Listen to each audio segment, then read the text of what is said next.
ನಮಸ್ಕಾರ ಸ್ನೇಹಿತರೆ, ಇವತ್ತು ಮನೆಯಲ್ಲಿ ಹಲ್ದಿರಾಮ್ ಸ್ಟೈಲ್ ಆಲೂ ಭುಜಿಯಾ ಮಾಡುವ ಸುಲಭ ವಿಧಾನವನ್ನು ತೋರಿಸ್ತಾ ಇದ್ದೀನಿ. ಹೊರಗೆ ಗರಿ ಗರಿ, ಒಳಗೆ ರುಚಿಕರವಾಗಿರುವ ಈ ಸ್ನ್ಯಾಕ್ಸ್ ಮಕ್ಕಳು ಮತ್ತು ದೊಡ್ಡವರು ಎಲ್ರಿಗೂ ತುಂಬ ಇಷ್ಟವಾಗುತ್ತದೆ. ಟೀ ಅಥವಾ ಕಾಫಿ ಜೊತೆ ತಿನ್ನಲು ಸೂಪರ್ ಕಾಂಬಿನೇಷನ್. ಅಥವಾ ನೀವು ಯಾವತ್ತಾದರೂ ಬರೀ ಅನ್ನ ಸಾರು ಮಾಡಿದಾಗ ಸೈಡ್ ಡಿಶ್ ಆಗಿ ಇದನ್ನು ನೀವು ಉಪಯೋಗಿಸಬಹುದು. ತುಂಬಾ ಚೆನ್ನಾಗಿರುತ್ತದೆ. ಒಮ್ಮೆ ಈ ರೆಸಿಪಿ ಟ್ರೈ ಮಾಡಿ ನಿಮ್ಮ ಅಭಿಪ್ರಾಯವನ್ನು ಕಮೆಂಟ್ನಲ್ಲಿ ತಿಳಿಸಿ ಫ್ರೆಂಡ್ಸ್. ಇವಾಗ ಹೇಗೆ ಮಾಡೋದು ಅಂತ ನೋಡ್ಕೊಂಡು ಬರೋಣ. ನೋಡಿ, ನನಗಂತೂ ತುಂಬಾ ಸಂತೋಷವಾಯಿತು. ತುಂಬ ಚೆನ್ನಾಗಿ ಬಂದಿದೆ. ನಾನು ಯಾವ ಥರ ಮಾಡಿದ್ದೀನೋ ಅದೇ ಥರ ನೀವು ಕೂಡ ಟ್ರೈ ಮಾಡಿದರೆ ಖಂಡಿತ ಸಕ್ಸಸ್ ಆಗುತ್ತೆ ಅಂತ ಹೇಳಕ್ಕೆ ಇಷ್ಟಪಡ್ತೀನಿ. ಯಾರೆಲ್ಲ ಹೊಸಬ್ರು ನೋಡ್ತಾ ಇದ್ರು ಅವರೆಲ್ಲರೂ ನನ್ನ ಚಾನಲ್ಗೆ ಸಬ್ಸ್ಕ್ರೈಬ್ ಮಾಡ್ಕೊಳ್ಳಿ ಫ್ರೆಂಡ್ಸ್. ಇವಾಗ ಹೇಗೆ ಮಾಡೋದು ಅಂತ ನೋಡ್ಕೊಂಡು ಬರೋಣ. ಒಂದು ಪಾತ್ರೆಗೆ ನಾನು ಆಲೂಗಡ್ಡೆನ ಕುದಿಸಿರುವಂತಹ ಆಲೂಗಡ್ಡೆ 3 ಆಲೂಗಡ್ಡೆನ ನಾನು ಇಲ್ಲಿ ತೊಗೊಂಡಿರೋದು. ಅದನ್ನು ನಾನು ತುರ್ಕೊಂಡಿದ್ದೀನಿ. ನೀವು ಬೇಕಿದ್ರೆ ಸ್ಮ್ಯಾಶ್ ಮಾಡ್ಕೋಬಹುದು. ಆಮೇಲೆ ಇಲ್ಲಿ ನಾನು ಕಡಲೆಬೇಳೆ ಹಿಟ್ಟನ್ನು 2 ಬಟ್ಟಲು ತೊಗೊಂಡಿದ್ದೀನಿ. ಹಾಗೆ ಅಕ್ಕಿ ಹಿಟ್ಟು 1 ಬಟ್ಲು ತೊಗೊಂಡಿದ್ದೀನಿ ಫ್ರೆಂಡ್ಸ್.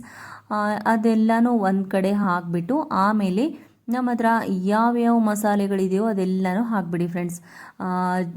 ಜೀರಾ ಪೌಡ್ರು, ಆಮೇಲೆ ಚಾಟ್ ಮಸಾಲ, ಉಪ್ಪು, ಖಾರ ಎಲ್ಲನೂ ಹಾಕಿಬಿಡಿ. ಹಾಗೆ ಒಂದು ಸ್ವಲ್ಪ ನಿಮಗೆ ಬೇಕಂದರೆ ಓಂಕಾಳು ಕೂಡ ಇದರಲ್ಲಿ ನೀವು ಹಾಕೋಬಹುದು. ಮತ್ತು ಇವಾಗ ನಾನಿಲ್ಲಿ ನೀರನ್ನು ಹಾಕಿಬಿಟ್ಟು ಕಲಿಸ್ತಾ ಇದ್ದೀನಿ. ಒಳಗಡೆ ನಾನಿಲ್ಲಿ ಎಣ್ಣೆ ಆಗಲಿ ಬೆಣ್ಣೆ ಆಗಲಿ ತುಪ್ಪ ಆಗಲಿ ಏನೇನೂ ಹಾಕಿಲ್ಲ. ಆಮೇಲೆ ಕಲಸಿದಾದ್ಮೇಲೆ ನೋಡಿ ಈ ಥರ ಇರಬೇಕು ಹದ. ಕಲಸಿದಾದ್ಮೇಲೆ 1 ಚಮಚ ಎಣ್ಣೆನ ಮೇಲೆ ಹಾಕಿಬಿಟ್ಟು ಈ ಥರ ಮಾಡ್ತಾಯಿದ್ದೀನಿ. ನೋಡ್ಬೋದು ನೀವು. ಯಾಕಂದರೆ ಚಕ್ಲಿ ಇದರಲ್ಲಿ ಮಷಿನಲ್ಲಿ ಹಾಕ್ತೀವಲ್ವ ನಾವು, ಆವಾಗ ಇದು ಅದಕ್ಕೆ ಅಂಟ್ಕೊಳ್ಬಾರ್ದು. ಸೊ ಅದಕ್ಕೋಸ್ಕರ ನಾನಿಲ್ಲಿ ಎಣ್ಣೆನ ಹಾಕಿದ್ದೀನಿ. ಹಾಗೆ ಕೈಗೆ ಅಂಟ್ಕೊಳ್ಳುತ್ತಲ್ವ ಅದಕ್ಕೆ. ನೋಡಿ ಈ ಥರ ಸೈಜನ್ನು ನಾನಿಲ್ಲಿ ಮಾಡ್ಕೊಳ್ತಾ ಇದ್ದೀನಿ. ನೋಡಿ ಎಷ್ಟು ಚೆನ್ನಾಗಿ ಬಂದಿದೆ. ಮತ್ತು ಇದು ಕಲಸಿಟ್ಟು ನೀವು ನೆನೆ ಹಾಕಬೇಕು ಅಂತ ಏನಿಲ್ಲ. ನಾವು ಕಲಸಿದ ತಕ್ಷಣ ಇದನ್ನು ಮಾಡ್ಕೊಳ್ಬೇಕಾಗುತ್ತೆ. ನೋಡಿ ನಾನಿಲ್ಲಿ ಎಣ್ಣೆನ ಕಾಯಕ್ಕೆ ಇಟ್ಕೊಂಡಿದ್ದೀನಿ. ನಿಮ್ಮ ಹತ್ರ ಯಾವ್ದು ಎಣ್ಣೆ ಇದೆಯೋ ಅದನ್ನು ಬಳಸ್ಕೊಳ್ಳಿ ಫ್ರೆಂಡ್ಸ್. ನೋಡಿ ಇಲ್ಲಿ ಚಕ್ಲಿ ಮಷೀನ ತೊಗೊಂಡಿದ್ದೀನಿ. ಅದಕ್ಕೆ ಕೂಡ ಸ್ವಲ್ಪ ಎಣ್ಣೆನ ಸವರ್ಕೋತಾ ಇದ್ದೀನಿ.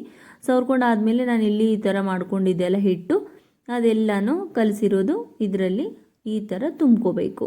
ನೋಡಿ ಈ ಥರ ತುಂಬ್ಕೋಬೇಕು. ನಾವು ಚಕ್ಲಿ ಯಾವ ಥರ ಮಾಡ್ತೀವಲ್ವ ಅದೇ ಥರನೇ. ಆದರೆ ಇಲ್ಲಿ ಇದಕ್ಕೆ ಹಾಕುವಂತಹ ಬಿಲ್ಲೆ ಏನಾಗುತ್ತೆ, ಚಿಕ್ಕ ಸೈಜ್ ಇರೋದು ಆಗುತ್ತೆ. ನೋಡಿ ಅದನ್ನು ಮುಚ್ಕೊಂಡ್ಬಿಟ್ಟು ನೋಡಿ ಎಣ್ಣೆ ಕಾದಿದೆ ಇಲ್ಲ ಅಂತ ನಾನು ಇಲ್ಲಿ ಚೆಕ್ ಮಾಡ್ತಾ ಇದ್ದೀನಿ. ಜಾಸ್ತಿ ಕಾಯೋದು ಏನು ಬೇಡ. ಒಂದು ಸ್ವಲ್ಪ ಕಾಯಿದ್ರೆ ಸಾಕು. ನೋಡಿ ಇಲ್ಲಿ ನಾನು ಈ ಥರ ಬಿಟ್ಕೊಳ್ತಾ ಇದ್ದೀನಿ. ಜಾಸ್ತಿ ಎಣ್ಣೆನ ಕಾಯಿಸಿಬಿಟ್ರೆ ಇದನ್ನು ಹಾಕ್ಕೊಳ್ಳೋದು ಕಷ್ಟ ಆಗುತ್ತೆ. ಕೈಗೆ ಇದರ ಒಂದು ವಾಪಿ ಅಂತ ಕರೀತಾರೆ, ಅದು ಸ್ಟೀಮ್ ನಮ್ಮ ಕೈಗೆ ಹತ್ತುತ್ತೆ. ಅದಕ್ಕೋಸ್ಕರ ನೋವಾಗುತ್ತೆ, ಅದಕ್ಕೆ ಸುಡುತ್ತೆ. ನೋಡಿ ಇಲ್ಲಿ ಈ ಥರ ಬಿಟ್ಕೊಳ್ಬೇಕು. ನಾವು ಕೆಳಗಡೆ ಹಾಕಿ ಅದರಲ್ಲಿ ಬಿಡೋ ಹಾಗಿಲ್ಲ ಫ್ರೆಂಡ್ಸ್, ಡೈರೆಕ್ಟಾಗಿ ಎಣ್ಣೆಯಲ್ಲಿ ಬಿಡಬೇಕು. ಅದಕ್ಕೋಸ್ಕರ ಕೈಗೆ ಸ್ವಲ್ಪ ಮೇಲೆಯಿಂದ ಹಾಕಬೇಕು ಫ್ರೆಂಡ್ಸ್. ನೋಡಿ ಈ ಕಡೆ ನಾನು ತಿರುವು ಹಾಕೋತಾ ಇದ್ದೀನಿ. ಇದು ಸ್ವಲ್ಪ ಜಾಸ್ತಿ ಆಗಿಬಿಡ್ತಲ್ವ, ಅದಕ್ಕೆ ಸ್ವಲ್ಪ ತಿರುವು ಹಾಕೊಳ್ಳೋದು ಕಷ್ಟ ಆಗ್ತಾಯಿದೆ ನನಗೆ. ನೋಡಿ ಕಲರ್ ಅಂತೂ ಸೂಪರಾಗಿ ಬಂದಿದೆ. ಒಂದು ಚೂರು ನಾನಿಲ್ಲಿ ಅರಿಶಿಣನ ಹಾಕ್ಕೊಂಡಿದ್ದೆ ಅಲ್ವಾ. ನೋಡಿ ಇನ್ನೊಂದು ನಾನಿಲ್ಲಿ ಬಿಟ್ಟು ತೋರಿಸ್ತಾ ಇದ್ದೀನಿ. ಇವಾಗ ಅದಕ್ಕಿಂತನೂ ಸ್ವಲ್ಪ ಕಮ್ಮಿ ಹಾಕೋತಾ ಇದ್ದೀನಿ ಫ್ರೆಂಡ್ಸ್. ಕೈಗೆ ಎಷ್ಟು ಇದು ಬಡಿತಾ ಇದೆ ಅಂತಂದರೆ ಸುಡ್ತಾ ಇದೆ ಕೈ. ನೋಡಿ ತುಂಬ ಅಂದರೆ ತುಂಬ ಚೆನ್ನಾಗಿ ಬಂದಿದೆ ಫ್ರೆಂಡ್ಸ್. ನೋಡಿ ಆಮೇಲೆ ಈ ಥರ ಆದಮೇಲೆ ನಾವು ಈ ಕಡೆ ತಿರುವು ಹಾಕೋಬೇಕು. ಗೋಲ್ಡನ್ ಬ್ರೌನ್ ಥರ ಬರೋವರೆಗೂ ನಾವಿಲ್ಲಿ ಕರೆದುಕೊಳ್ಬೇಕು. ನೋಡಿ ಎಷ್ಟು ಚೆನ್ನಾಗಿ ಬಂದಿದೆ ಅಂತ. ಎಲ್ಲನೂ ಅದೇ ರೀತಿಯಾಗಿ ನಾವಿಲ್ಲಿ ಮಾಡ್ಕೊಳ್ಬೇಕು ಫ್ರೆಂಡ್ಸ್. ನೀವು ಇದು ಮಾಡಾದಮೇಲೆ ನೋಡಿ, ಒಂದ್ರ ಮೇಲೆ ಒಂದು ನಾನು ಇಟ್ಟಿದ್ದೀನಿ. 3 ಆಲೂಗಡ್ಡೆಗೆ ಇಷ್ಟೊಂದಾಗಿದೆ ಫ್ರೆಂಡ್ಸ್. ತುಂಬ ಚೆನ್ನಾಗಿ ಬಂದಿದೆ ಕಲರ್ ಎಲ್ಲ. ನೀವು ಕೂಡ ಇದನ್ನು ಒಂದು ಸಾರಿ ಟ್ರೈ ಮಾಡಿ ನೋಡಿ ಫ್ರೆಂಡ್ಸ್. ಆಮೇಲೆ ನಾವು ಇದನ್ನು ಸ್ಟೋರ್ ಮಾಡಿ ಇಟ್ಕೊಳ್ಬಹುದು ಫ್ರೆಂಡ್ಸ್. ಸ್ಟೋರ್ ಮಾಡಿ ಇಟ್ಕೊಂಡು ಒಂದು 15ರಿಂದ 20 ದಿನವರೆಗೂ ತಿನ್ನಬಹುದು. ನೋಡಿ, ಸ್ವಲ್ಪ ಮಾಡಿದ್ರೇನು ಆವಾಗಲೇ ಖಾಲಿ ಆಗಿಬಿಡುತ್ತೆ ಅಷ್ಟೇ. ಈ ಥರ ಮಾಡ್ಕೊಂಡ್ಬಿಟ್ಟು ನೀವು ಚಾಟ್ ಎಲ್ಲ ಬಳಸ್ತೀರಲ್ವ, ಆವಾಗ ಅದ್ರ ಮೇಲೆ ಹಾಕ್ಕೊಂಡ್ಬಿಟ್ಟು ತಿನ್ಬಹುದು. ಹೊರಗಡೆದು ಥರ ಇದು ಏನೂ ಅವಶ್ಯಕತೆ ಇಲ್ಲ. ನೋಡಿಲ್ಲಿ, ಆಮೇಲೆ ನಾನು ಒಂದ್ರ ಮೇಲೆ ಒಂದು ಇಟ್ಕೊಂಡಿದ್ದೀನಿ.